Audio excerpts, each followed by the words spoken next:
Pembulian atau perundungan hal yang dilarang di sekolah. Biasanya berefek terhadap jalur hukum, bahkan dia, sang murid, dipenjara.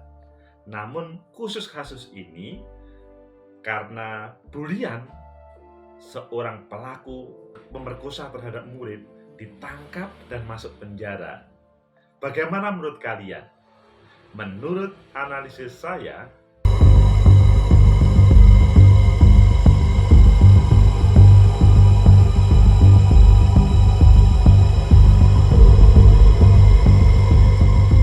Assalamualaikum warahmatullahi wabarakatuh. Salam sejahtera untuk kita semua, pecinta masa depan negeri. Selamat merayakan Idul Fitri bagi teman-teman Muslim di semua tempat. Intinya, mohon maaf lahir dan batin. Di tengah-tengah kita melaksanakan hingar-bingar Idul Fitri, kita saling memaafkan, saling anjang sana. Ada sebuah berita yang menampar bagi kita bersama, karena pada suasana Ramadan kemarin yang kasusnya baru muncul, yaitu ada seorang siswa yang dibully oleh teman-temannya. Namun gara-gara dibully itu dia tidak melapor kepada polisi, tapi selanjutnya malah menyampaikan kepada orang tuanya bahwa apa yang disampaikan tersebut itu betul. Maksudnya, efeknya orang tua melaporkan seorang guru terhadap polisi. Kasus ini terjadi di Bulukumba. Ayo kita baca di beberapa media, nanti kita bahas, kita baca dan kita bahas dan kita analisis bagaimana ini tidak terjadi pada kalian atau di tempat yang lain. Pertama, di Detik Sosial, terungkap dugaan aksi cabul guru SD di Bulukumba usai korban dibully teman. Nah, ini kan langsung judulnya langsung menukik bahwa karena efek pembulian ini berakibat positif. Meskipun berita ini sebetulnya ditulis di Detik secara nasional, tidak di sosial. Awal mula guru SD di Bulukumba diduga perkosa sehingga dipolisikan. Jadi efek dominonya, polisi, maksudnya seorang guru SD, guru dipolisikan karena proses, ya ada sebuah permasalahan yang ada di sana, maksudnya pemerkosaan.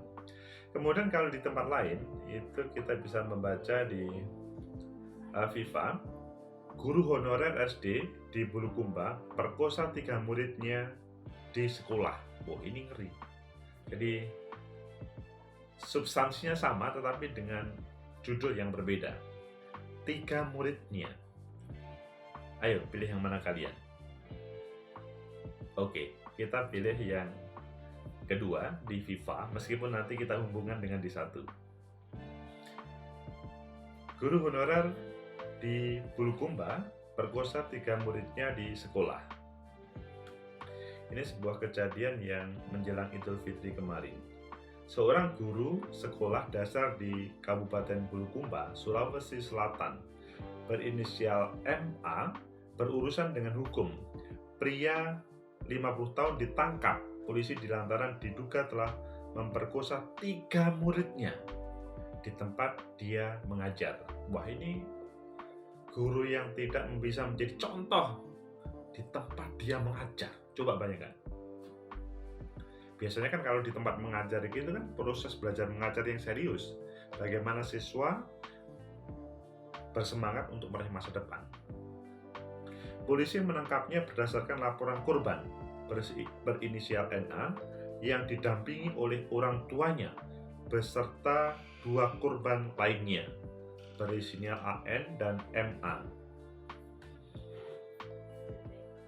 Kepada Satuan Reserse Kriminal Proses Bulukumba, AKP Muhammad Yusuf mengatakan, terduga pelaku ditangkap di rumahnya Kecamatan Bulukumba pada Jumat 29 April 2022. Dia dilaporkan oleh orang tua murid SD yang mengaku anaknya dilecehkan.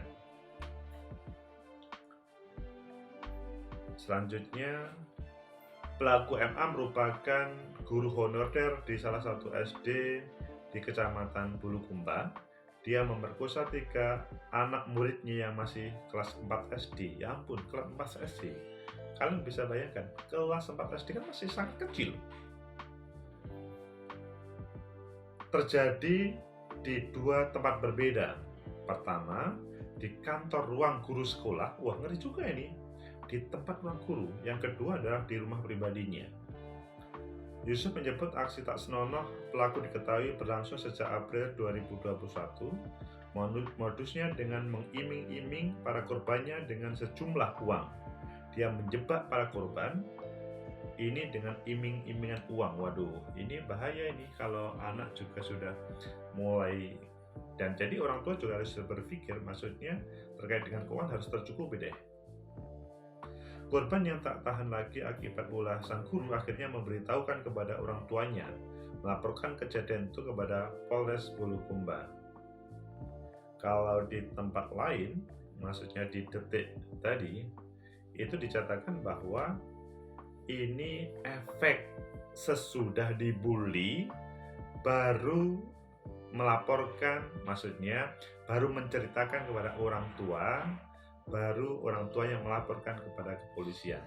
Pecinta masa depan negeri, itulah sebuah kasus yang mungkin kita semuanya kaget. Kok bisa ya anak kelas 4 SD, guru umur 50 tahun?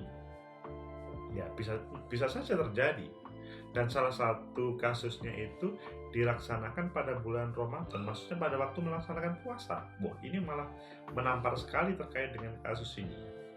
Pecinta masa depan negeri, itulah sebuah berita yang mungkin kita semuanya harus waspada terhadap proses pendidikan anak-anak kita. Anak-anak kita itu adalah anak-anak yang menjadi pelanjut perjuangan kita bersama, pengisi tempat-tempat yang mungkin dibutuhkan oleh negara. Salah satunya harus menyelesaikan jenjang sekolah dasar ataupun sekolah menengah pertama atau sekolah menengah atas. Itu adalah proses. Kalau seorang guru itu memberi contoh yang tidak baik, apalagi honorer, ini menjadi problem serius.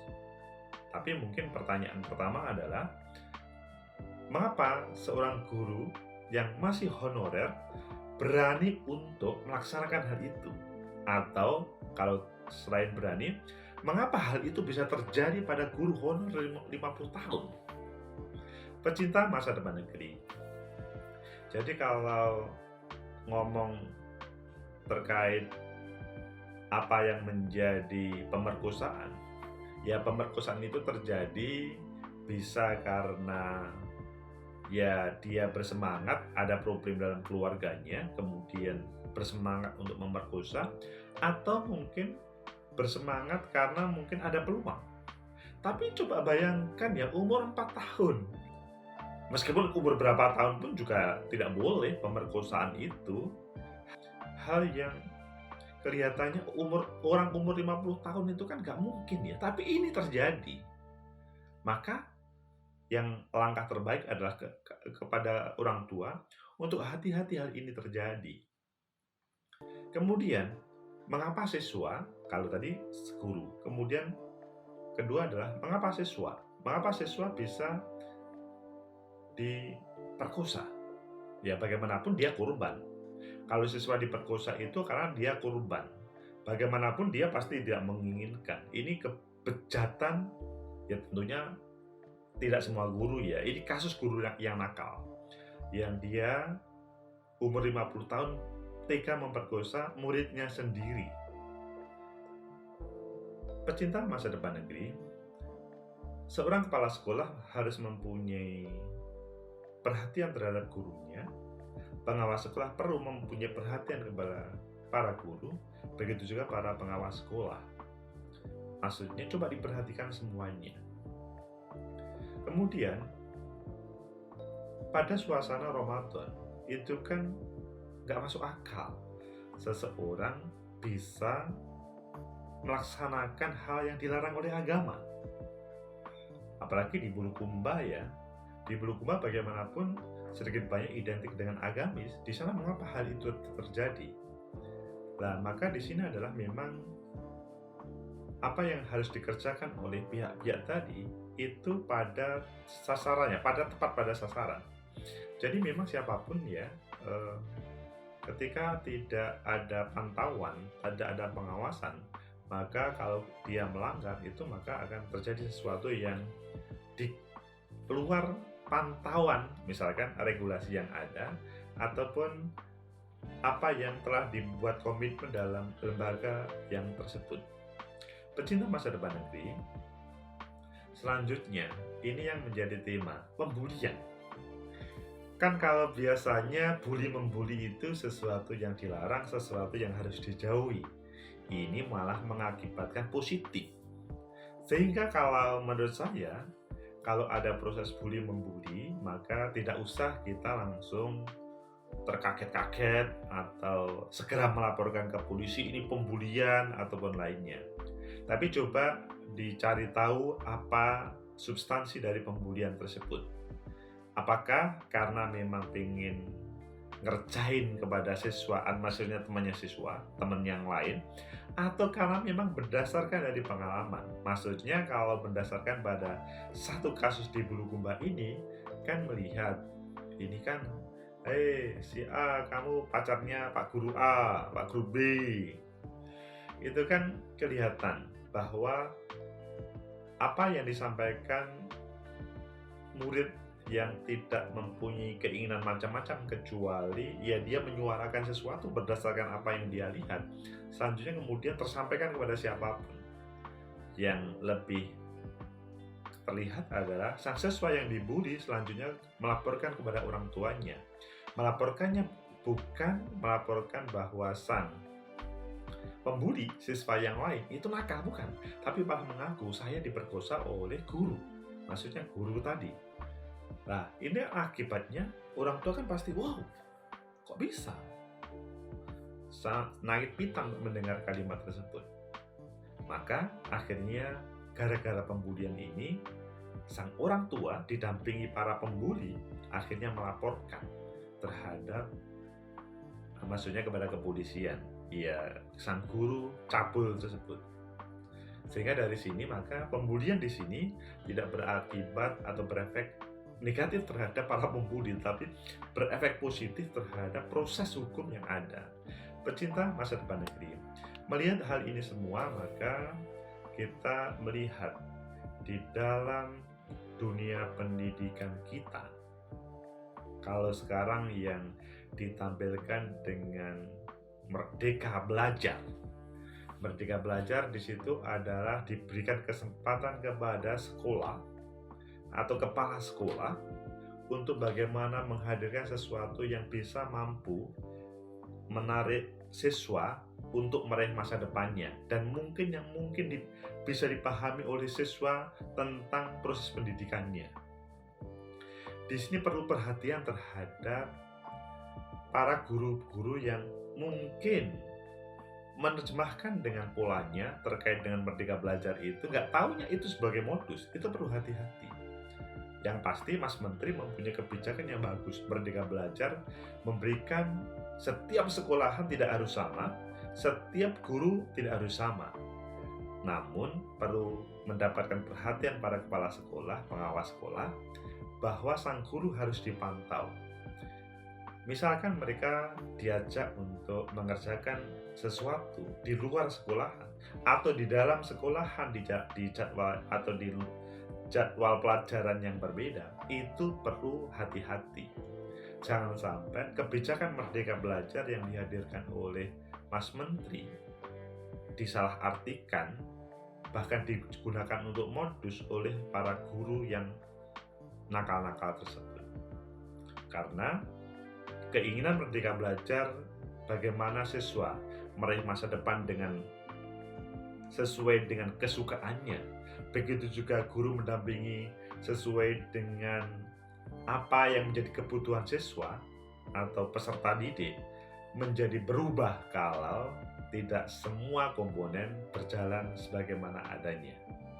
Sehingga Dasarkan pelajaran dari kasus Bulukumba ini menjadi perhatian pertama kepala sekolah dan pengawas. Silahkan diberikan porsi kepada semua guru untuk berkreasi, tetapi mereka dalam pantauan terhadap para orang tua. Coba setiap proses itu orang tua terlibat. Iya, yang seharusnya memang orang tua mempercayakan kepada para guru atau kepala sekolah terkait dengan sang putra, sang putri. Namun, semuanya orang tua harus tahu. Jangan sampai terjemahan Merdeka Belajar diartikan yang sesuai dengan keinginan guru untuk modus. Kalau untuk kebaikan sih nggak apa-apa. Siswa perlu mencapai cita-cita dengan baik, dan siswa perlu di backup supaya tidak mudah diiming-imingi uang untuk modus, karena modus itu. Semoga bermanfaat. Like, subscribe, comment, and share. Sampai jumpa.